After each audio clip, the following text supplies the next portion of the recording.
Alvarado. ¿Qué tenemos que nosotros conocer en la escala de Alvarado? Los síntomas, los signos, los laboratorios. Cuando hablamos de los síntomas va a estar la migración del dolor, que vale 1 punto, la anorexia, que vale 1 punto, náuseas y vómitos 1 punto, y en los signos está el dolor en fosa ilíaca derecha o en cuadrante inferior derecho, que vale 2 puntos, el signo de rebote o el signo de Bloomberg positivo, que vale 1 punto, la fiebre 1 punto, y en los laboratorios la leucocitosis, que tiene una puntuación de 2, la desviación a la izquierda con predominio de neutrófilos, que tiene la puntuación de 1. Aquí de 9 a 10 puntos es casi certeza de apendicitis. Mayor a 7 puntos, alta probabilidad de apendicitis. De 6 a 5 puntos es consistente con apendicitis, pero no diagnostica. Mayor o igual a 4 puntos tiene baja probabilidad de apendicitis. Bien, entonces esta escala de Alvarado ustedes tienen que conocer porque es una de las escalas más importantes en apendicitis y es súper preguntado. Bien, ahora nosotros tenemos que conocer los laboratorios, ¿no? Va a presentar mi paciente una leucocitosis mayor a 10.000 milímetros cúbicos. Entonces, ¿qué es lo que nosotros vamos a encontrar? Una leucocitosis mayor a 10.000. Cuando no está perforado aún, cuando yo sospecho de una apendicitis. La neutrofilia va a estar mayor al 75%. La neutrofilia está mayor al 75%. Cuando nosotros hablamos de lo que va a ser una apendicitis perforada, en una apendicitis perforada es de 18.000 milímetros cúbicos de cilitro, ¿no? Y la PCR es la proteína C reactiva que nos va a evaluar lo que es el grado de inflamación. Entonces, esta PCR está mayor a 6 miligramos de cilitro. Todo eso es lo que nosotros tenemos que conocer. Ahora, aquí el gol estándar, aquí en Bolivia el gol estándar para apendicitis, ¿cuál va a ser? Aquí el gol estándar, ¿no? Si nosotros hablamos, va a ser directamente, ¿no? La placa radiográfica. Y en esta placa radiográfica nosotros, ¿qué vamos a evaluar, no? El ciego distendido, no se olviden.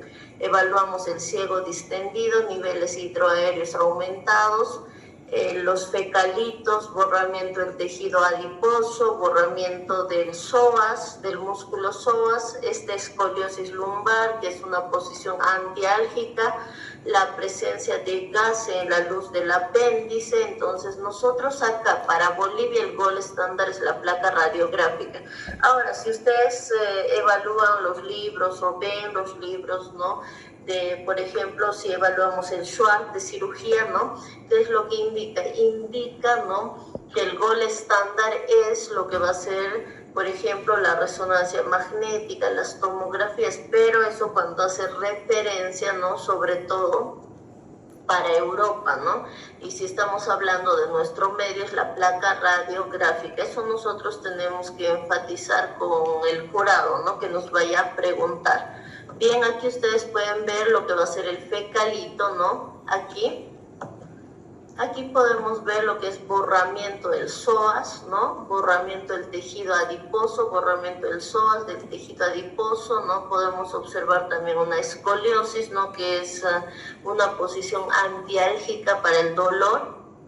Y ahora vamos a hablar de lo que es el tratamiento. En el tratamiento se tiene, ¿no?, lo que es la apendicectomía clásica o abierta, ¿no?, y lo que va a ser la parotomía, ¿no? Entonces, aquí nosotros vamos a mencionar cuáles son los beneficios, ¿no? Entonces, con la cirugía laparoscópica no es un mejor resultado estético, disminución del dolor y de la morbilidad, reducción del tiempo de ingreso y del tiempo de alta, ¿no? Por lo tanto, el paciente se puede incorporar más rápidamente a sus actividades cotidianas. Vamos a hablar de lo que va a ser la cirugía laparoscópica, ¿no?, que es la que más se realiza hoy en día. Entonces nosotros acá que tenemos que conocer, vamos a hablar de los tiempos de la laparoscopía, ¿no? Acá el primer tiempo se realiza lo que va a ser la incisión de Magburne. Entonces en el primer tiempo se va a realizar, ¿no?, lo que va a ser la incisión de Magburne.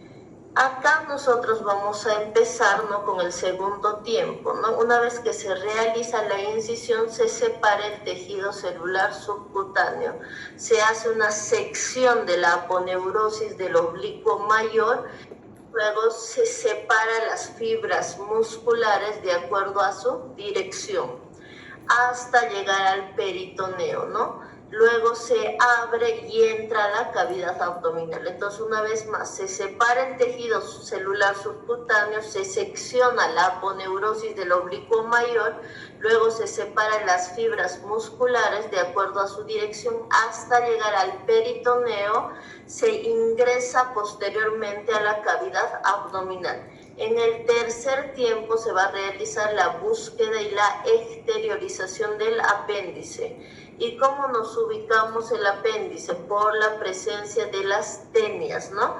Se exterioriza. Entonces, eso es lo que nosotros tenemos que conocer del tercer tiempo. Ahora, el cuarto tiempo. Se realiza la apendicectomía propiamente dicha. Se pinza y se secciona el mesoapéndice y la arteria apendicular. En el quinto tiempo se realiza lo que va a ser el muñón apendicular. En el sexto tiempo puede realizarse varias maniobras de acuerdo a la necesidad del paciente. El lavado de la cavidad abdominal y colocar el drenaje. En el séptimo tiempo, ¿no?, lo que se realiza es el cierre de la pared. Bien, entonces eso tenemos que conocer y acá nosotros vamos a mencionar, ¿no?, lo que va a ser un resumen. Bien, cuando nosotros hablamos de este resumen vamos a ir con los detalles.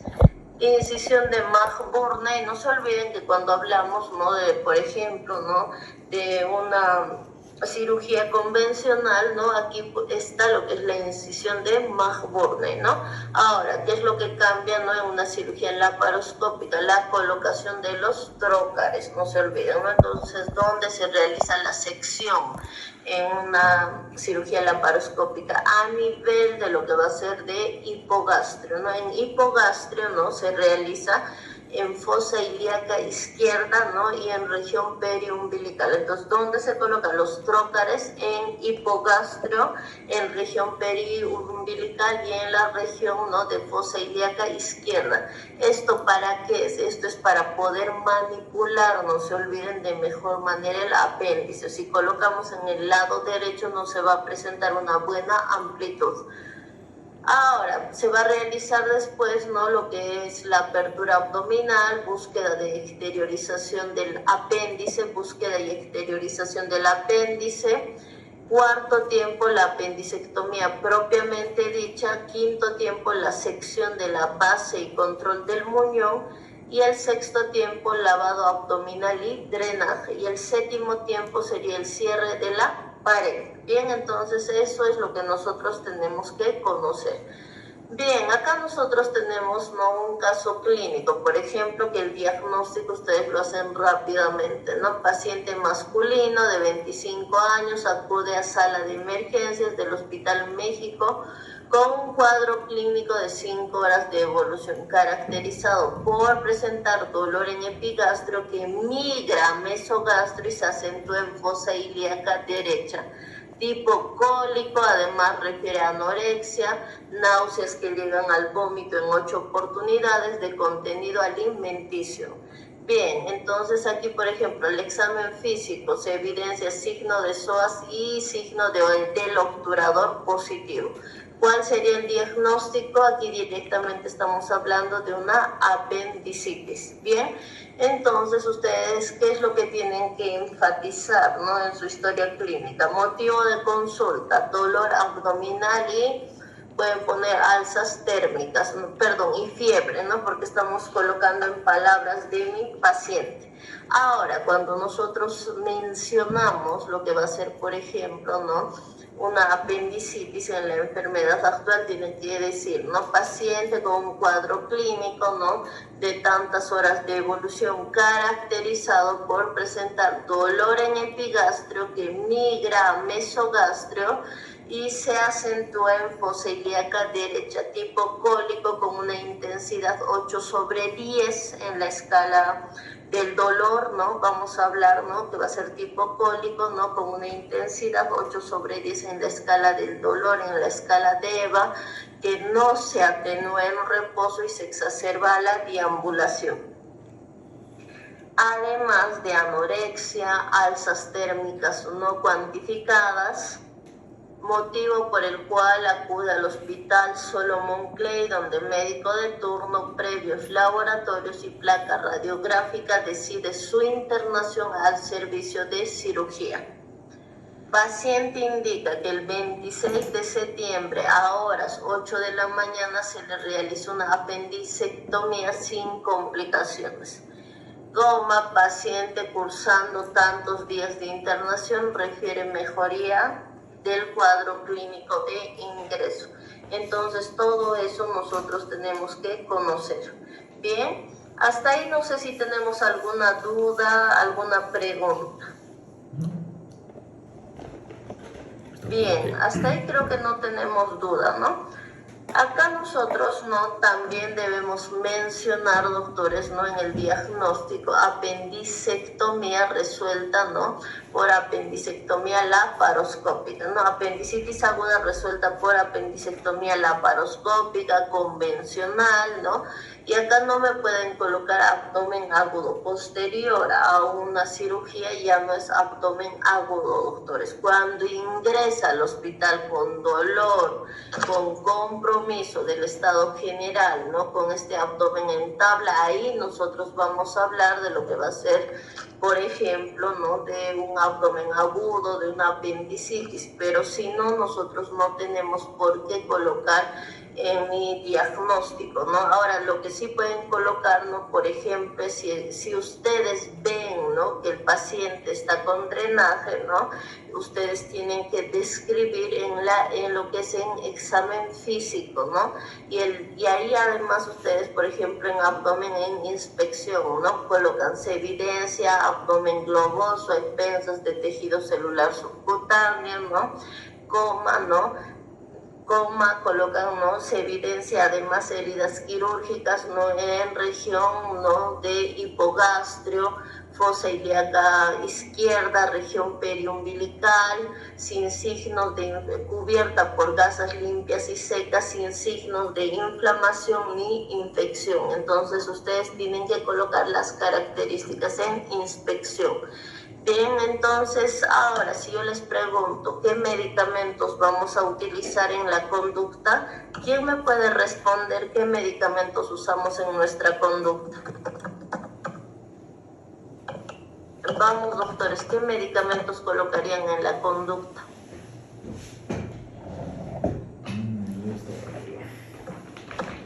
Para apendicitis, ¿qué medicamentos usamos?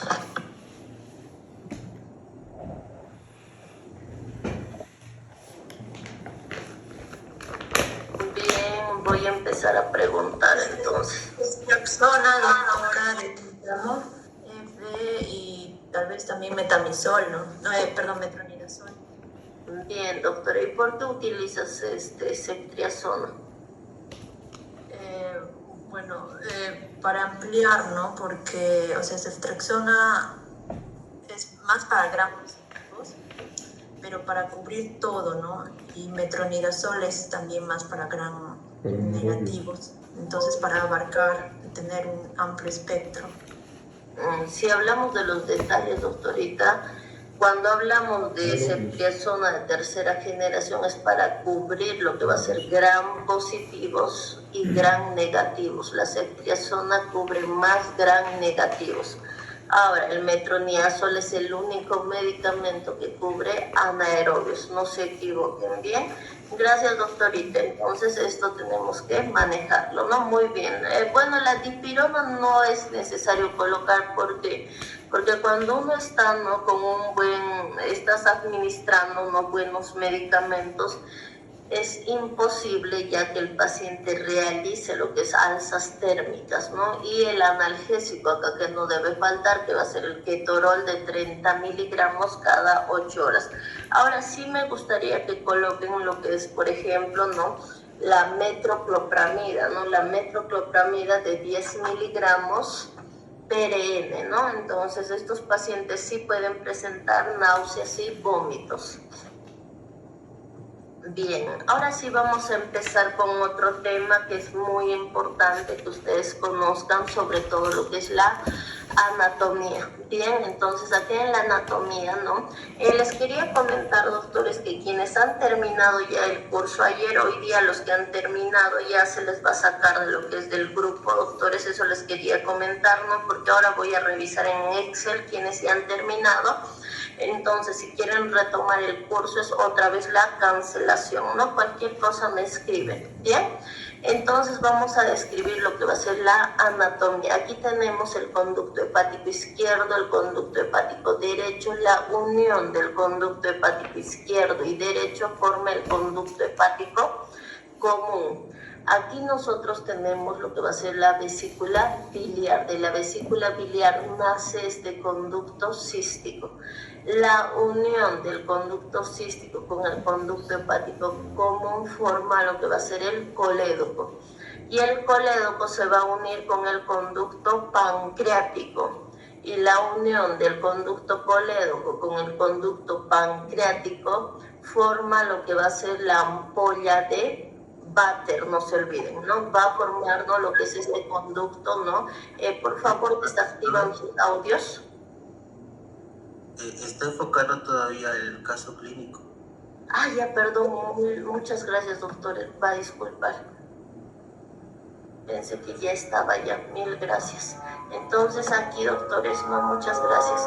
Vamos a hablar de lo que va a ser nosotros, ¿no? Vamos a empezar con lo que va a ser coles, por favor.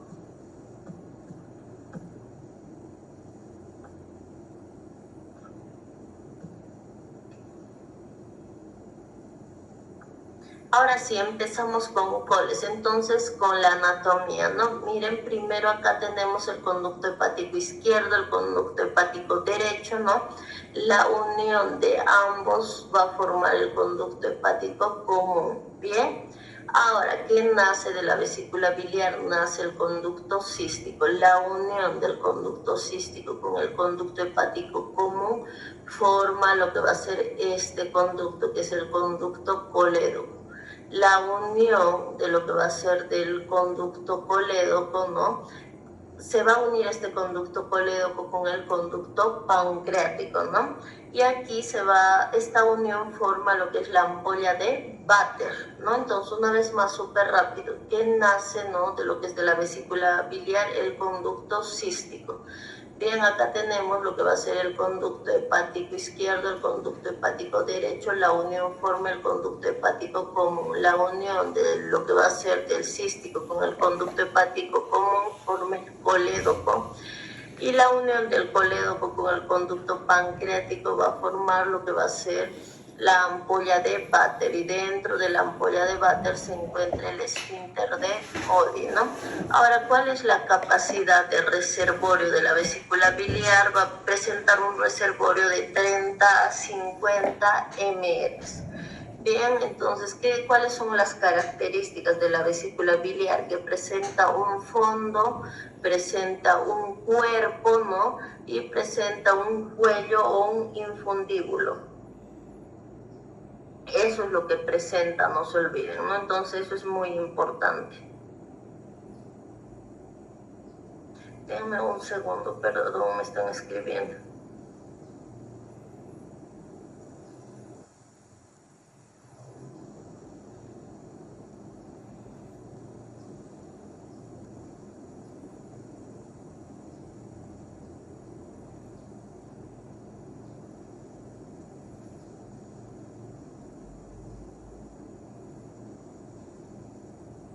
Bien, ahora sí seguimos, por favor. Aquí, doctores, tienen que conocer ustedes, ¿no?, por ejemplo, la irrigación. ¿Cuál es la irrigación? está irrigada por la arteria cística, rama de la arteria hepática derecha. Entonces, ¿cómo está irrigado? ¿No? Si se dan cuenta, por la arteria cística, rama de la arteria hepática, ¿no? A su vez, esta va a ser rama, ¿no?, de la hepática izquierda, ¿no? La arteria cística, rama de la arteria hepática derecha, rama de la arteria hepática izquierda, ¿no? A su vez, rama de la arteria hepática común, que proviene de donde proviene del tronco celíaco, no se olviden. Entonces, la irrigación es la arteria cística, rama, ¿no?, de la arteria hepática derecha, rama de la arteria hepática izquierda, a su vez, ¿no?, rama de la arteria hepática común, que proviene de donde proviene de lo que va a ser, ¿no?, del tronco celíaco. Eso es pregunta de examen de grado. Bien, en el drenaje presenta un drenaje venoso, ¿no?, con pequeñas venas que penetran al hígado y otras que forman una vena cística que desemboca en la porta. Bien.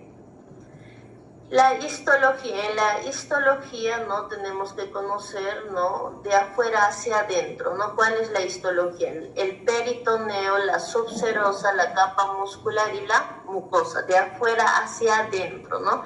El peritoneo, la subserosa, la capa muscular y la mucosa.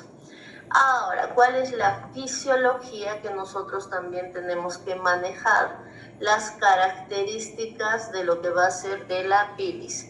La bilis está conformada por agua en un 80%, por sales biliares, por lípidos, la lecitina, el colesterol, grasas neutras y fosfolípidos. Entonces, ¿cómo está conformado? Agua en un 80%, sales biliares, lípidos como la lecitina, el colesterol, las grasas neutras y los fosfolípidos. Bien, doctores, un detallito más acá les quería, indicar. ¿Cuánto mide, no, lo que va a ser el conducto hepático común y cuánto mide el colédoco? El conducto hepático común, ¿no?, mide 4 centímetros de longitud. ¿Cuánto mide 4 centímetros de longitud? El diámetro es de 0.5 milímetros, ¿no? Es de 0.5 milímetros, lo que va a ser el diámetro. Ahora vamos a hablar del conducto colédoco y acá les he puesto un mnemotécnico. Si el conducto hepático común mide 4, el conducto colédoco mide el doble, ¿no?, en longitud, que sería 8 centímetros, y el diámetro aquí es de 6 milímetros, ¿no? Aquí es de 6 milímetros el diámetro en el colédoco. Acá en el conducto hepático común hemos mencionado que va a ser de 5 milímetros, el diámetro es de 5 milímetros, y aquí en el conducto colédoco va a ser de 6 milímetros el diámetro. Entonces, esto tenemos que conocer para ver algunos detalles de las ecografías. Bien.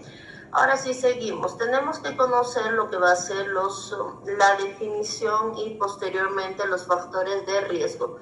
Cuando hablamos de una colecistitis, ¿qué es? Es la inflamación de la vesícula biliar ocasionada principalmente por un lito, con menor frecuencia por lodo biliar y en raras ocasiones ninguna de estas condiciones. Bien, entonces, ¿qué es la colecistitis? Es la inflamación de la vesícula biliar ocasionada principalmente por litos, con menor frecuencia por lodo biliar y en raras ocasiones ninguna de estas condiciones. Bien. Ahora, acá, ¿cuáles son los factores de riesgo? El sexo femenino. Va a estar la obesidad. Una mujer en edad fértil. ¿Por qué una mujer en edad fértil? La multiparidad es un factor de riesgo, porque el embarazo y el uso de anticonceptivos. Cuando una paciente se embaraza, aumenta lo que es la hormona, ¿no?, progesterona. Como aumenta esta progesterona, ¿qué es lo que va a producir? Va a producir lo que es la éstasis de la bilis. Y esto va a formar lo que son los cálculos biliares. Lo mismo, una persona que consume anticonceptivos orales, ¿no?, que se produce la éstasis de la bilis, ¿no?, y esto predispone a la formación de cálculos, ¿no? Entonces, el embarazo, la multiparidad y el uso de anticonceptivos tienen una causa importante en la formación de cálculos. y la cuarta década de vida. Entonces nosotros solo esto mencionamos, ¿no? Entonces ya no mencionamos lo que va a ser la talasemia, la enfermedad de Crohn, la esferocitosis, la alimentación parenteral, ¿no? La nutrición parenteral sí mencionamos, pero lo que es el uso de fibrato, ceftriaxona no mencionamos porque nos pueden preguntar qué es una talasemia. Entonces, todo lo que se menciona es pregunta de examen de grado. Bien, ahora nosotros aquí vamos a hablar también, doctores, ¿no? De lo que va a ser algo relevante de los tipos de cálculos. En los tipos de cálculos ustedes tienen que conocer lo que va a ser el cálculo de colesterol, que vamos a presentar dentro lo que es el colesterol puro y lo que son los cálculos mixtos de colesterol. ¿Cuál es más frecuente y cuál quiere escuchar el jurado? Los cálculos mixtos de colesterol.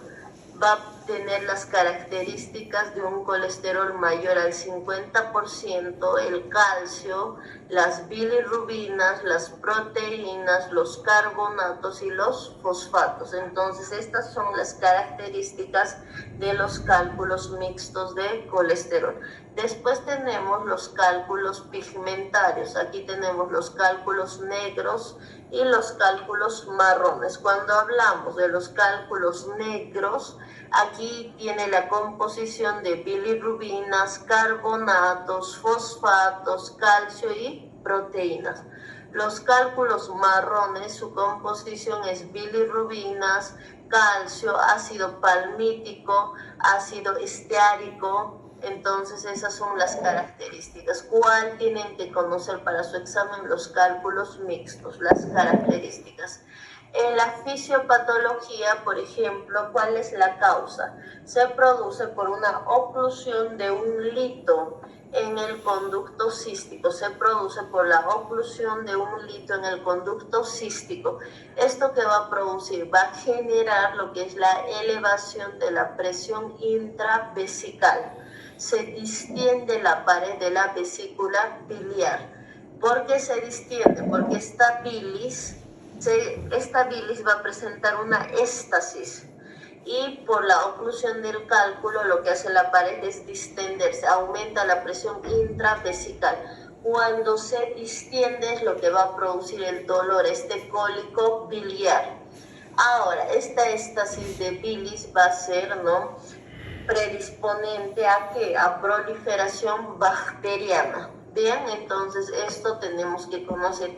¿A qué se llama hidrocolecisto? Si les preguntan en el grado, es un lito clavado en el cuello de la vesícula biliar.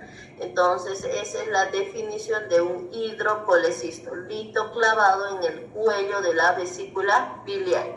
¿Y qué es un piocolecisto? Un piocolecisto es una infección secundaria a la éstasis de la bilis. ¿Cuáles son las bacterias más comunes? Acá tenemos la E. coli, la Klebsiella, está el Proteus, estaría el Helicobacter pylori. Tenemos que conocer lo que va a ser los triángulos. Hablamos del triángulo de Calot y el triángulo de Budi.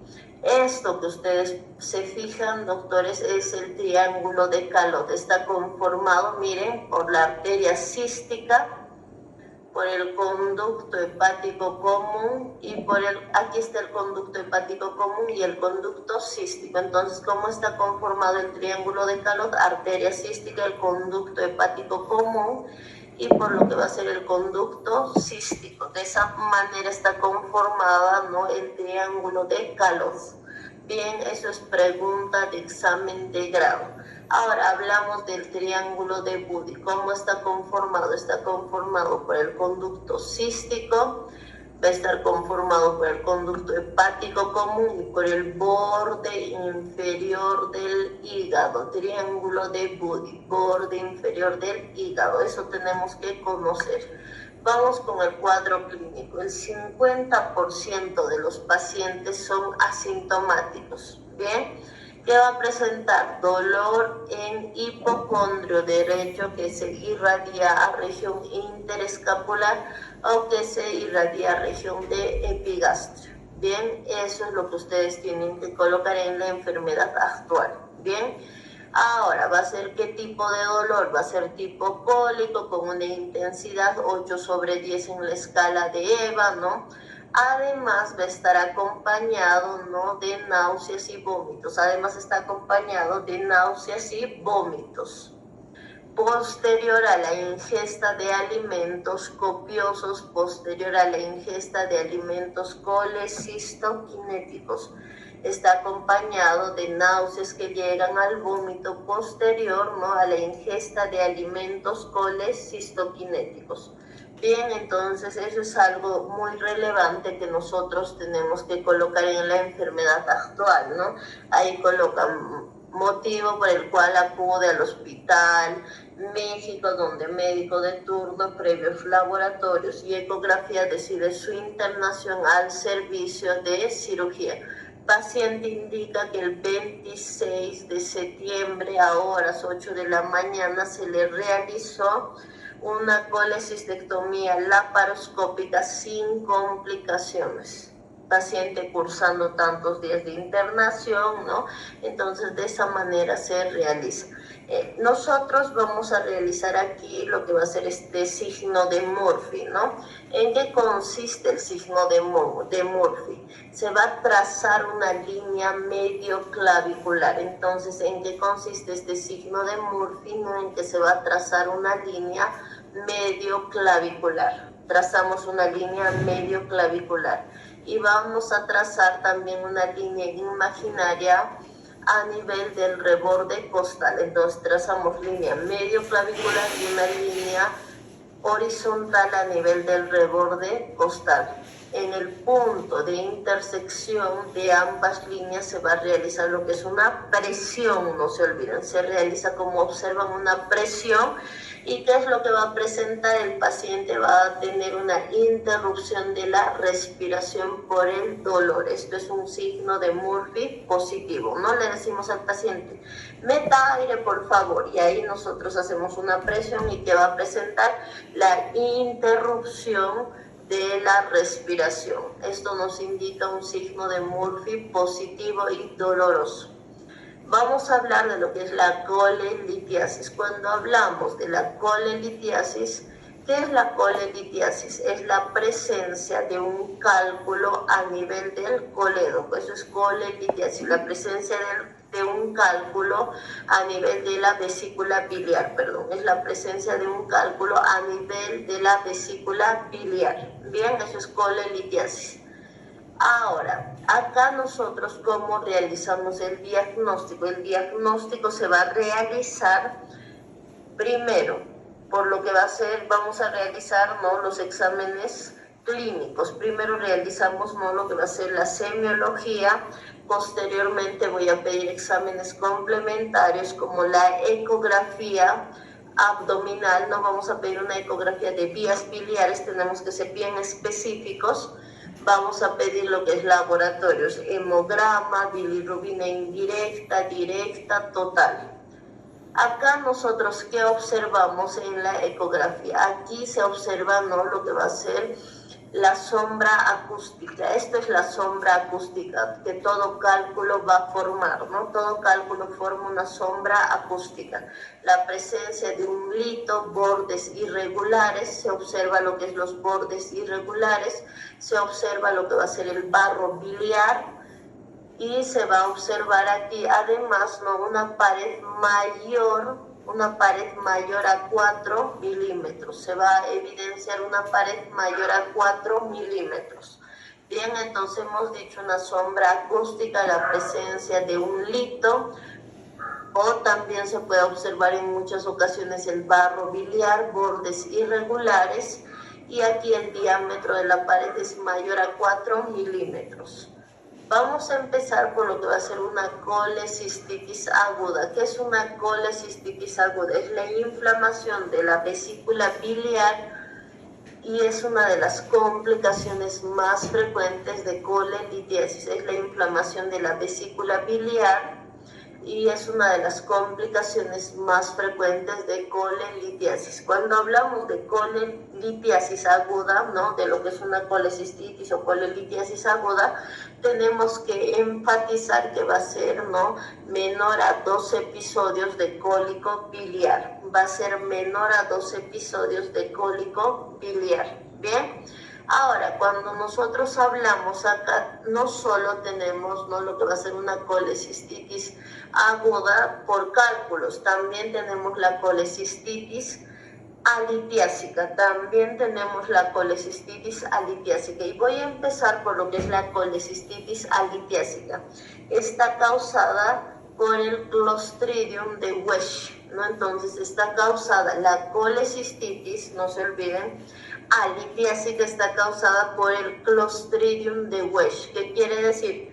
Que mi paciente viene con dolor en hipocondrio derecho que irradia epigastrio, ¿no? Y aquí no se olviden, ¿no?, que se le realiza una ecografía y no se evidencia cálculos, no hay cálculos.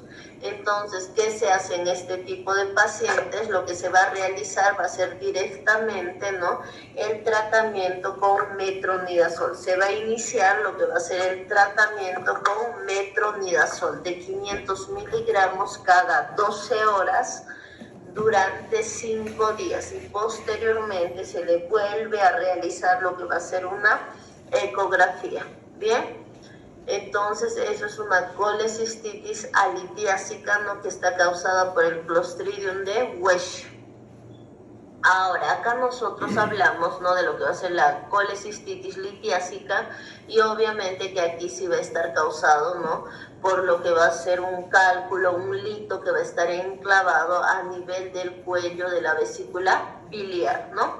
Bien, la fisiopatología ya conocemos y hemos mencionado aquí. ¿Qué se va a observar? Se va a observar el signo de doble pared, ¿no? Entonces, como aquí hay inflamación, que se observa el signo de doble pared. Se va a evidenciar lo que son los litos, ¿no? Los litos a nivel de la vesícula biliar, también una sombra acústica, bordes irregulares.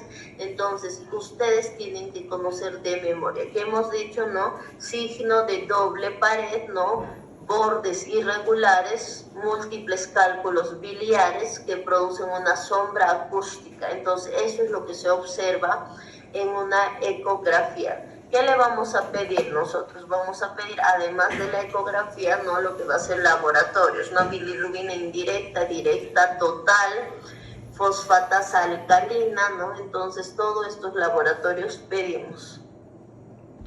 Cuando mencionamos o hablamos de una colecistitis crónica, es toda inflamación que va seguida de una cicatrización y de una fibrosis, ¿no? Entonces, es toda inflamación que va seguida de una cicatrización y de una fibrosis. Son cuadros repetitivos que dan lugar a una colecistitis crónica.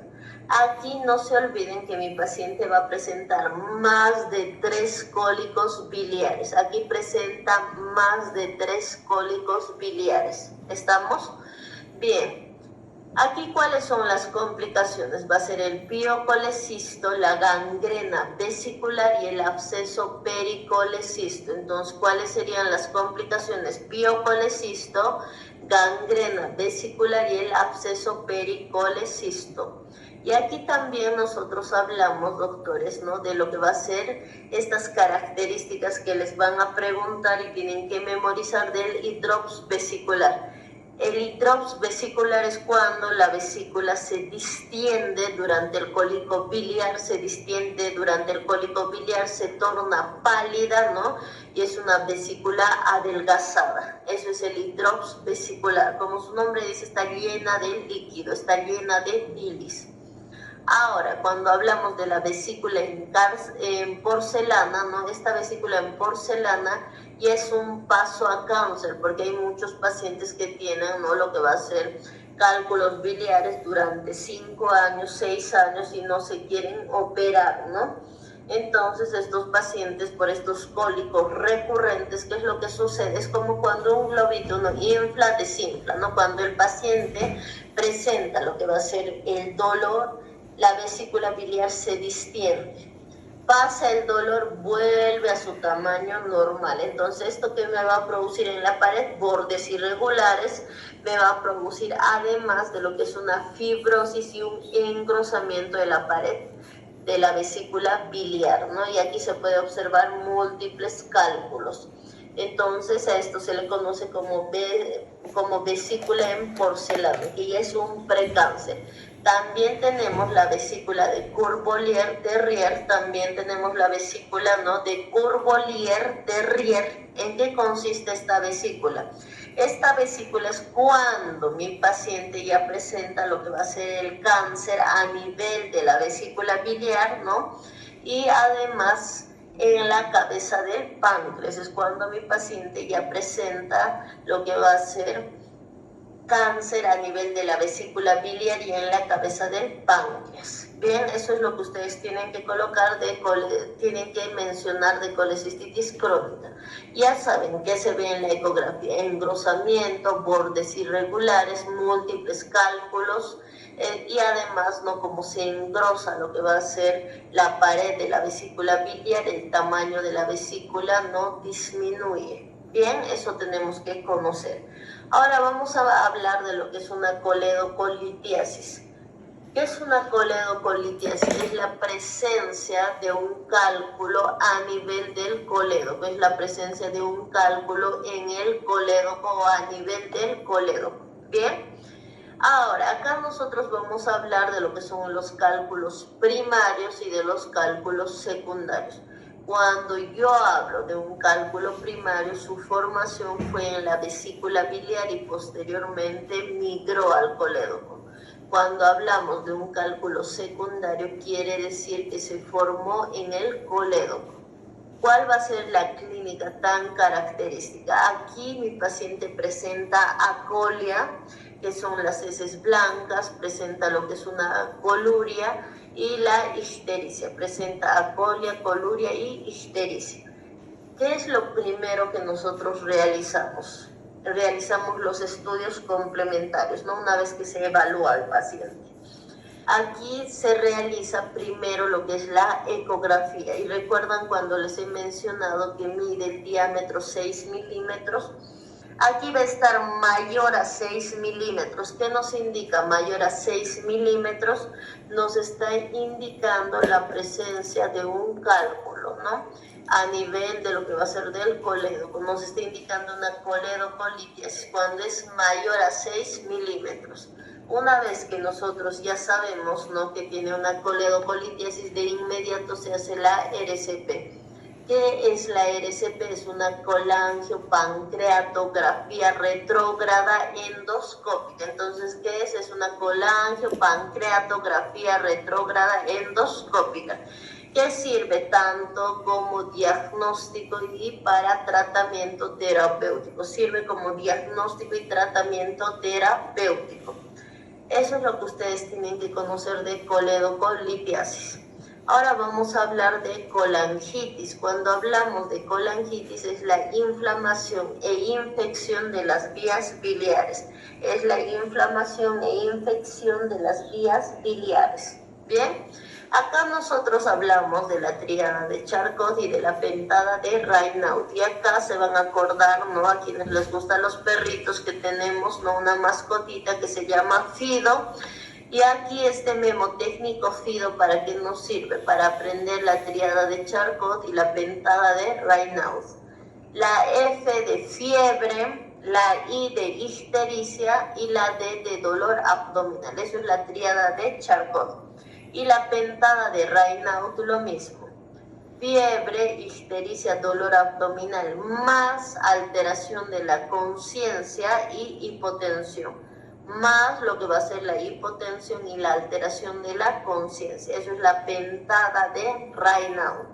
Eso es algo que ustedes tienen que conocer. Bien, entonces eso es lo más relevante de colangitis.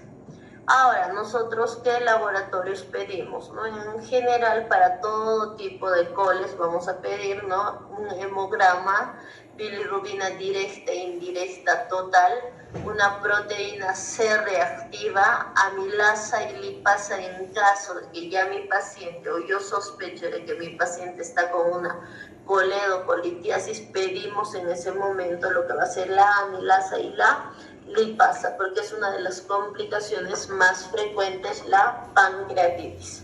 Bien, entonces eso es algo que nosotros debemos tomar en cuenta. El diagnóstico es por ecografía, ¿no? El gold estándar para Bolivia, para coles, es la ecografía. Si ustedes revisan lo que es el libro, ¿no?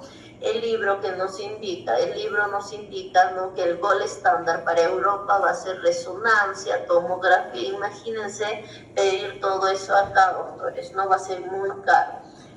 Entonces, ¿cuáles son las características, no? Un edema de pared, un engrosamiento de la pared mayor a 4 milímetros, una éstasis de la bilis, un cálculo, ¿no? Que se puede observar acá, un cálculo, una sombra acústica. Entonces, esas son las características en la ecografía que nosotros debemos conocer. Ahora, como les mencionaba, nosotros tenemos lo que va a ser TAC de abdomen, ¿no?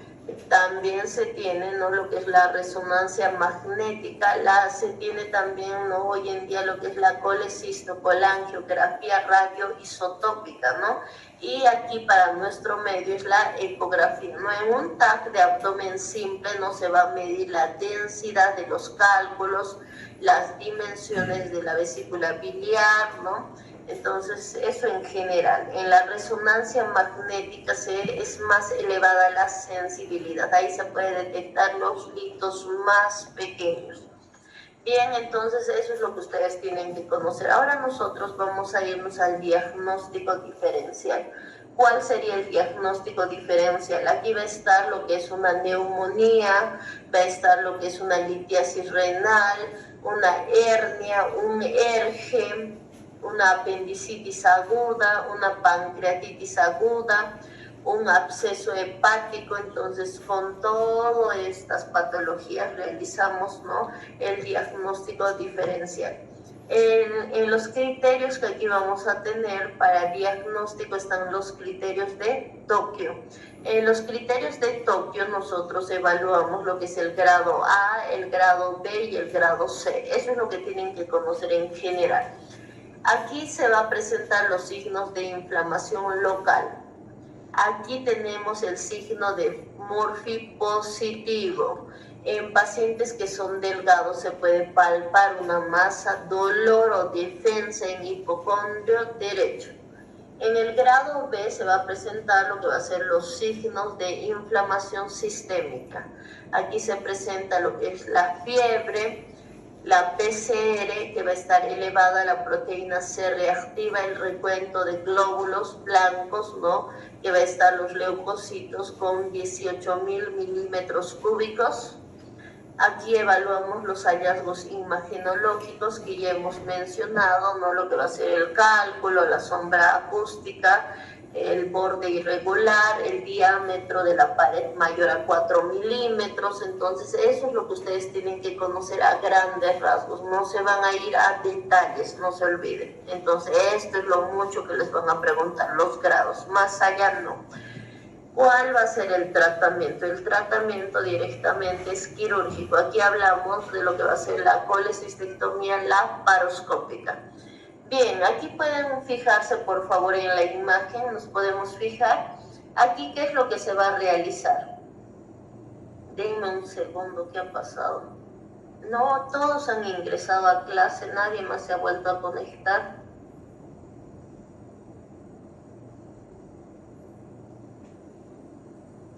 Bien, entonces aquí, doctores, van a disculpar, es que me están escribiendo una de sus compañeras, ¿no? Que no logró ingresar, pero todos han ingresado. Bien, entonces acá nosotros vamos a diagnosticar, ¿no? Primero lo que va a ser la arteria cística, ¿no? Para eso es lo que nos sirve este famoso triángulo de Calot, el triángulo de Buddy, ¿no? Entonces aquí nosotros anatómicamente nos ubicamos a nivel del conducto cístico y de la arteria cística, ¿no?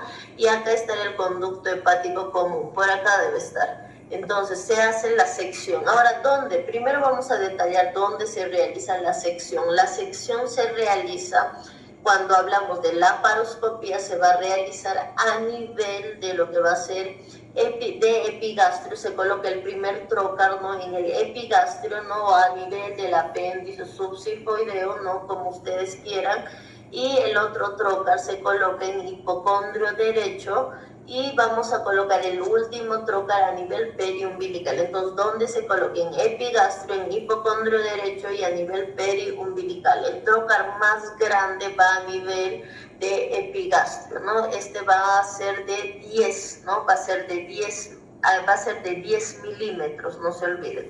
Bien, ahora acá nosotros tenemos que reconocer, una vez que se ingresa, se tiene que reconocer lo que va a ser el conducto cístico, la arteria cística, y posteriormente se clampea, como han observado, se clampea en los extremos distales. Después se procede a realizar lo que va a ser la sección, Ahora, por último, se va a formar lo que va a ser el muñón de la vesícula biliar, ¿no? Se realiza lo que es el muñón de la vesícula biliar y se procede a sacar mediante un guante lo que es la vesícula biliar. Entonces se realiza anatómicamente, ¿no?, la ubicación, posteriormente se clampea, se secciona y se hace la desperitonización, y el muñón, ¿no?, de la vesícula biliar. Se realiza lo que va a ser el muñón de la vesícula biliar y la desperitonización. Posteriormente se saca a través de un guante. Esto es lo que nosotros tenemos que conocer. Eso es fundamental, ¿no? O sea, a grandes rasgos. Bien, ¿cuáles serían las contraindicaciones? Y aquí realizaron una pregunta de examen de grado, ¿no? Por ejemplo, acá les pongo un caso, ¿no? Y aquí justo se están viendo las contraindicaciones. Tenemos una paciente de 80 años que presenta cálculos biliares en la vesícula biliar. Presenta dolor, ¿no?, en hipocondrio derecho, tipo cólico, es un dolor recurrente. ¿Cuál sería la conducta, doctoras, ¿no?, o doctores, si su paciente presenta 80 años y tiene cálculos en la vesícula biliar? ¿Cuál sería su conducta? ¿Quién me puede responder? ¿Qué hacemos en este caso? Mi paciente tiene 80 años, tiene un diagnóstico de policistitis litiásica. ¿Qué harían, doctores? ¿Se le realiza la cirugía o no se le realiza?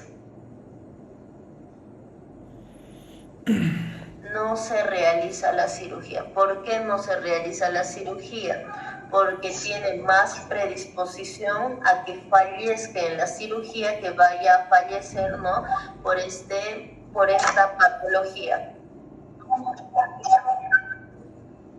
Dígame, doctorita, no le logro escuchar. Dígame, doctora Kelly.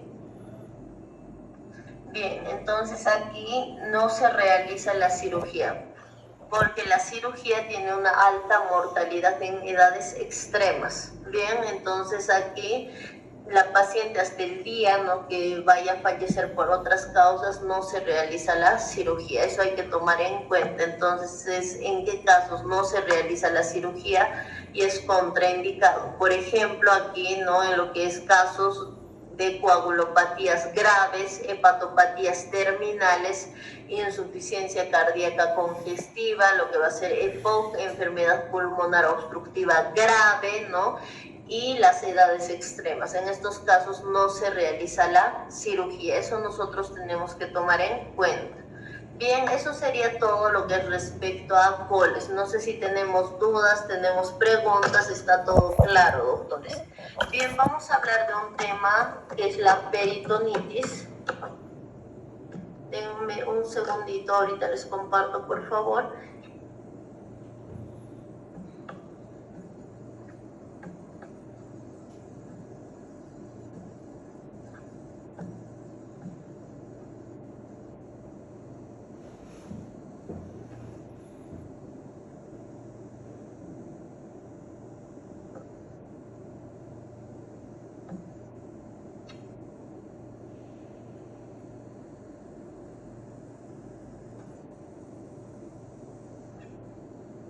Bien, doctores, entonces vamos a empezar con lo que va a ser la peritonitis. Bueno, se puede observar en la pantalla, ¿verdad, doctores?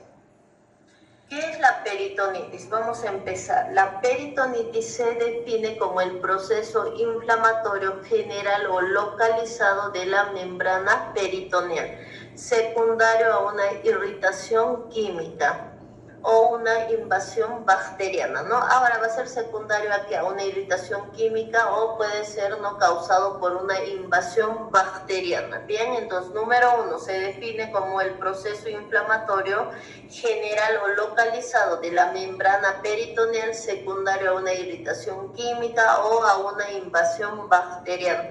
Cuando hablamos nosotros de lo que va a ser una irritación química, ¿a qué hacemos énfasis? Hablamos de que, por ejemplo, ¿no?, el talco de los guantes puede provocar lo que va a ser una irritación química. Cuando hablamos de invasión bacteriana es, por ejemplo, ¿no?, una apendicitis perforada que me va a provocar una invasión bacteriana.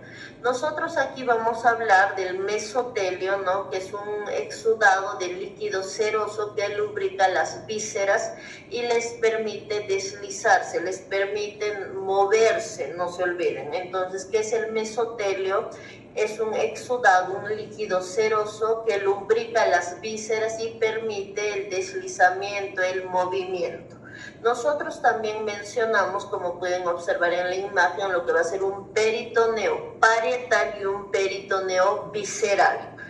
Vamos a hablar de los tipos de peritonitis. Tenemos la peritonitis primaria. ¿Qué quiere decir? Cuando no hay apertura visceral. Entonces, ¿de dónde ingresó el microorganismo? A través de lo que va a ser una sonda nasogástrica, pudo ser por un catéter, ¿no? Entonces, el ingreso fue de manera externa, ¿no? Entonces, ¿por qué fue, no?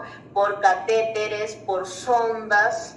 De esa manera ingresó. Ahora, en lo que es en la peritonitis primaria es un único germen. El tratamiento, ¿con qué lo vamos a realizar? Con ceftriaxona de 1 gramo cada 12 horas vía EB por 5 días.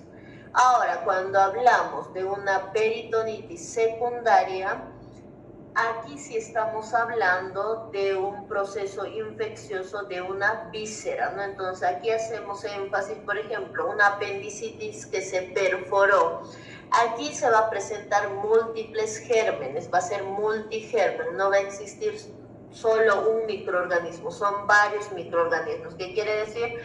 Vamos a tener la E. coli, el Streptococcus viridans, vamos a tener lo que va a ser los anaerobios, ¿no? Entonces todo esto se va a presentar. Bien, acá el tratamiento lo vamos a realizar directamente con lo que va a ser ceftriaxona de 1 gramo cada 12 horas, más el metronidazol de 500 miligramos cada 12 horas. Entonces, ¿qué utilizo? Ceftriaxona cada 12 horas más el metronidazol de 500 cada 12 horas.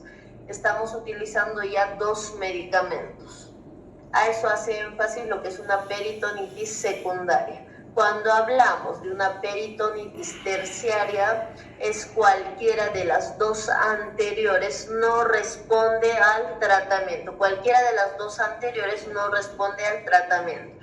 Si he utilizado distintos antibióticos y no responde, ¿en qué voy a pensar? En que la causa es un hongo, ¿no? Entonces, si la causa es un hongo, el medicamento ideal va a ser la anfotericina de 1.5 miligramos kilogramo peso cada 6 horas. Entonces, aquí, ¿cuál va a ser el tratamiento? Va a ser la anfotericina de 1.5 miligramos cada 6 horas, ¿no? Vía EB. Nosotros tenemos que conocer también que la peritonitis nos puede llevar a la formación de abscesos intraabdominales residuales. Ahora, nosotros vamos a mencionar, doctores, lo que ustedes tienen que conocer, y esto es muy relevante, es muy importante lo que va a ser los espacios, ¿no? Entonces, nosotros tenemos que localizarnos anatómicamente y conocer el espacio sufrénico. Como pueden ver en el dibujo, ¿no? La P es de pulmón, ¿no? El espacio sufrénico, ¿dónde se encuentra? El espacio sufrénico se encuentra entre lo que va a ser el pulmón, el diafragma y el hígado. Entonces el espacio sufrénico se encuentra entre lo que va a ser el pulmón, el diafragma y el hígado. Ahí se encuentra el espacio sufrénico. Ahora, cuando nosotros hablamos de lo que va a ser del espacio de Morrison, el espacio de Morrison se encuentra entre lo que es el hígado y el riñón derecho. El espacio de Morrison se encuentra entre el hígado y el riñón derecho. Ahora, también nosotros vamos a hablar, doctores, ¿no?, de lo que va a ser del espacio recto-vesical. En el hombre, el espacio recto-vesical es entre lo que va a ser la vejiga y el recto, a eso hace referencia, por eso es recto vesical, entre la vejiga y el recto. Y el espacio de Douglas hace referencia a lo que va a ser al útero, ¿no?, y al recto, no se olviden, ¿no? Perdón, al útero, ¿no?, al útero y al recto. Eso es el espacio de Douglas en las mujeres, el útero y el recto. Y el espacio recto vesical, ¿no?, es entre lo que es el recto y la vejiga. En estos espacios, ¿no?, se va a través de lo que va a ser el ecofaz, ¿no?, se va a poder evaluar. Entonces, si hay líquido en el espacio sufrénico, en el espacio de Morrison, en el espacio de Douglas, me está indicando que estamos ante lo que va a ser una peritonitis o estamos ante un trauma abdominal, porque no debe existir líquido en estos espacios. Bien, doctores, esto sería todo lo que es la clase de hoy. Estoy terminando un poquito más antes, van a disculpar porque tengo que realizar unos trámites. Nos vemos el día de mañana. Por favor, no se olviden realizar lo que va a ser el